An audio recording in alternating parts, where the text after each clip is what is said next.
আসসালামু আলাইকুম রহমতুল্লাহ বরকত। দেখেন, আমরা কারোর জন্য কিছু করলে কোনো স্বার্থের জন্য করব না, করবো একমাত্র আল্লাহ পাকের রাজি খুশি করার জন্য। আল্লাহ পাক রাজি খুশি হয়ে গেলে আমাদের সব কিছুতে আসবে সফলতা। যেমন দুনিয়াতে শান্তি, এমন দুনিয়াতে ইজ্জত সম্মান সব কিছু আমরা পাবো।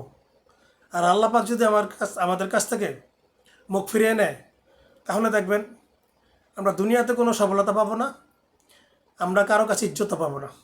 এই জন্য ইজ্জত কামাতে হলে ইজ্জত আরেকজনকে দিতে হবে, তাহলে আমরা ইজ্জত পাবো। ছোট হোক আর বড় হোক, সবাইকে সবাই ইজ্জত দিয়ে কথা বলবো, সবাইকে সবাই কাছে ডাকবো, সবার সাথে সবাই মিশার চেষ্টা করব। এটার নামই ইসলাম। ইসলাম এমন একটা জিনিস, আমরা ফলো না করার জন্য আমরা এত ক্ষতিগ্রস্ত হইতেছি।